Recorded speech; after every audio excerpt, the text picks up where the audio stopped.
নমস্কার। শেখ হাসিনা কিন্তু মোহাম্মদ ইউনূসকে সরাসরি চ্যালেঞ্জ করে জানিয়েছে, আমি তোমাকে দেখে নেব, আমার দেশের মানুষের প্রতি আমি আর অত্যাচার হতে দেব না।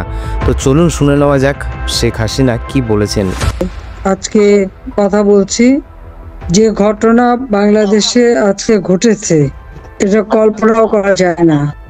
মুজিববাদ শেষ করে দেবে, বঙ্গবন্ধুর নাম মুছে ফেলে দেবে, গোপালগঞ্জ শেষ করে দেবে। এই এত বেয়াদবেরা কোথা থেকে শিখলো? দেশটা স্বাধীন করেছে কে? জাতির পিতা বঙ্গবন্ধু শেখ মুজিবুর রহমান। নিজের জীবনটাকে সে উৎসর্গ করেছে, সেটা তারা জানে না? আওয়ামী লীগের আমলে বাংলাদেশ তো উন্নতি করেছে।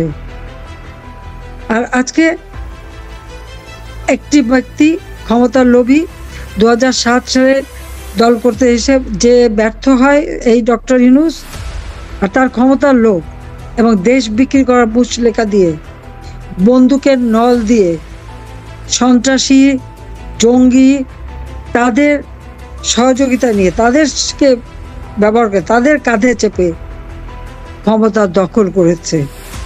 আর এই ক্ষমতা দখলের জন্য এই ইউনূসের মেট্রোলজিক্যাল সে যে ডিজাইন করে আসছে, তার যে সূক্ষ্ম একটা পরিকল্পনা, তার যে একটা চক্রান্ত, একটা ষড়যন্ত্র, এই ষড়যন্ত্রের মধ্য দিয়েই সে যে ক্ষমতা এসেছে। আজকে আবু সাঈদের হত্যা, মুগ্ধর হত্যা, প্রত্যেকটা হত্যাকাণ্ডের জন্য ইউনূস নিজের দায়ী এবং ক্ষমতা দখল করেছে তো সেই টাকা, অস্ত্র, অর্থ, বন্দুকের নলের মাধ্যমে। আর যত জঙ্গিদের ছেড়ে দিয়েছে, আওয়ামী লীগের অবনত নেতা কর্মী, তাদেরকে গ্রেপ্তার করে তাদের উপর অত্যাচার। আজকে গোপালগঞ্জে যে 32 নম্বর তো ভেঙেছে, আগুন দিয়েছে। এখন গোপালগঞ্জে যে বঙ্গবন্ধুর নামে যখন আজে বাজে কথা বলে, সেই জায়গার মানুষ মানবে কিভাবে? আর এদের অপকর্ম, এবং যখনই ওরা প্রতিবাদ করেছে, সাথে সাথে সেখানে গুলি, এবং এই সেনাবাহিনী যে সরাসরি গুলি করেছে। পুলিশ একটা ছাত্রকে ধরলো, দেখা যাচ্ছে তাকে গ্রেপ্তার করছে, ওমা, তাকে সরাই নিতে নিতে গুলি করে মেরে ফেলে দিল। গলার উপর বুট দিয়ে পাড়া দিয়ে, ছেলেটা বেঁচে আছে, পা ধরে বসছে, পাতে হাত দিয়ে ঠেকাচ্ছে। তাদের এতটুকু মায়া হলো না?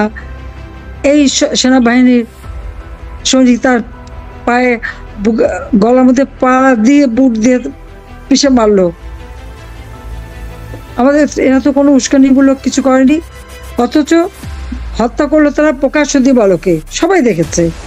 যে একদিকে পুলিশ, একদিকে সেনাবাহিনী, আর একদিকে ওই সেই কি নতুন এক পার্টি বানিয়েছে, তাদের অস্ত্রধারীরা।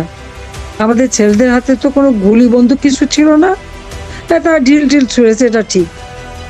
কিন্তু তাদের বিরুদ্ধে মিথ্যা মামলা, তারাই নাকি উস্কানি দিয়েছে, তারাই নাকি আক্রমণ করছে। কোথায় আক্রমণ করলো? কি নিষ্ঠুর নির্মমভাবে ছেলেপেলেদেরকে গুলি করা হলো, মারা হলো, বুট দিয়ে পাড়িয়ে মারা, বুট দিয়ে পাড়া দিয়ে মারা।